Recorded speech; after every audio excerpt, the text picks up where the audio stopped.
রসুনের উপকারের শেষ নেই। বাটাবাটি ছাড়া মাত্র 10 মিনিটে আপনাদেরকে রসুন ভর্তা করে দেখাবো। আসসালামু আলাইকুম বন্ধুরা, তানিয়া ভিলেজ কিচেনে আপনাদের সবাইকে স্বাগতম। হাজির হয়ে গেছি নতুন আর একটা রেসিপি নিয়ে, রসুন ভর্তা রেসিপি। বাটাবাটি ছাড়াই ঝটপট 10 মিনিটের মধ্যে এভাবে রসুন ভর্তা করে খেয়ে দেখতে পারেন।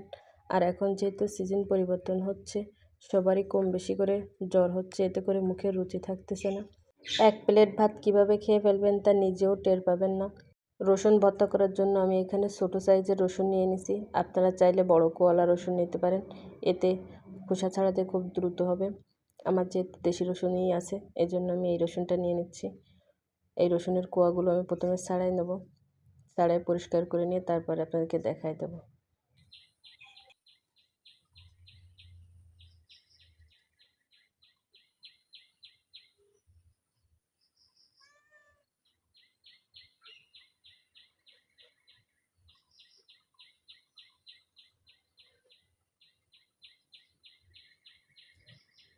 সবগুলো রসুনের কোয়া মাছ ছাড়াই নেওয়া হয়ে গেছে।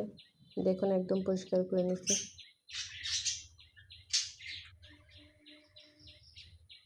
আগে থেকে তাওয়াটা একটু গরম করে নিছি। এই পর্যায়ে আমি এখানে প্রথমে 5টা শুকনো মরিচ ভালোভাবে টেলে নেব।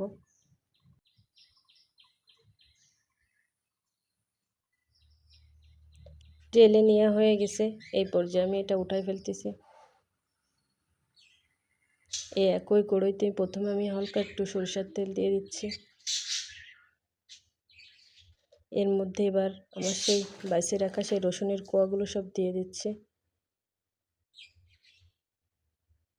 এইগুলো আমি ভালোভাবে ভাইজে নেব।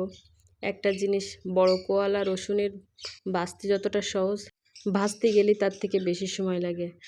আর ছোট কোয়ালা রসুনের ভাজতে গেলে বেশি সময় লাগে, আর ভাজতে গেলে খুবই কম সময় লাগে।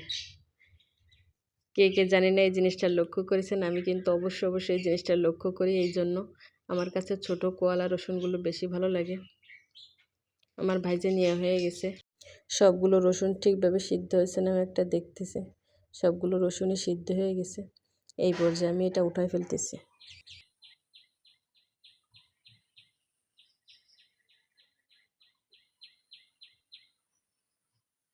ওই একই কড়াইতে আমি এখানে 1 মুঠ পেঁয়াজ দিয়ে দিচ্ছি। এই পেঁয়াজটা আমি ভাইজে নেব। প্রথমে একটু নাড়াই নিচ্ছি। নাড়াই নেওয়া হয়ে গেছে। এই পর্যায়ে আমি এখানে সামান্য অল্প একটু লবণ আর একটু সরিষার তেল দিয়ে দিচ্ছি। এই পর্যায়ে এটা আমি ভালোভাবে একটু ভাইজে নেব। একদম মুচমুচে ভাজা করব না। বেশটা একটু গাঢ় রং কালার চেঞ্জ হয়ে গেলে আমি এটা নামাই ফেলবো।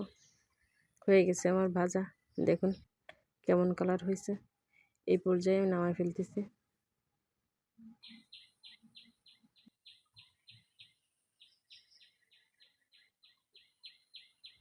আগে থেকে টাইলে রাখা সেই শুকনো মরিচ দিয়ে দিচ্ছি। এখানে আমি শুকনো মরিচ 4টে দিছি। যারা ঝাল বেশি পছন্দ করেন তারা বেশি দিতে পারেন, আর যারা মোটামুটি তারা এই 4টেই ঠিক আছে। এবার আমি সামান্য অল্প একটু লবণ দিচ্ছি। যেহেতু আমি আগে একটু লবণ পেঁয়াজে দিছি, এই জন্য অল্প একটু লবণ দিয়ে দিচ্ছি। এবার এটা হাত দিয়ে ভালোভাবে গুঁড়ো করে নেব আগে।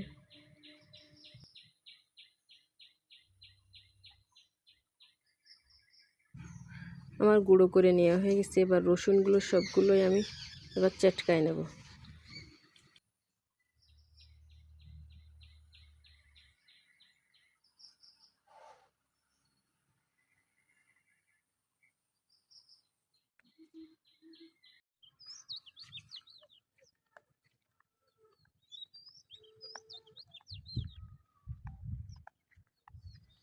এই পর্যায়ে আমি এখানে ধনেপাতা কুচি দিয়ে দিচ্ছি। এতে করে ঘ্রাণও খুব ভালো আসবে এই জন্য, আর খেতেও অনেক উপকার।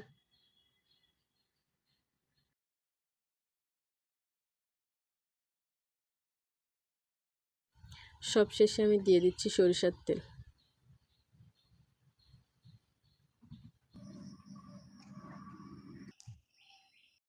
হয়ে গেছে আমার রসুনের ভর্তা রেসিপি। খুবই অল্প সময়, মাত্র 10 মিনিটে আমি এভাবে তৈরি করে নিলাম রসুনের ভর্তা রেসিপি। আপনারা এভাবে তৈরি করে নিতে পারেন, কোনো বাটাবাটি মশলা ছাড়াই একদম ঝটপট হাতে তৈরি করেই খেয়ে নিতে পারেন।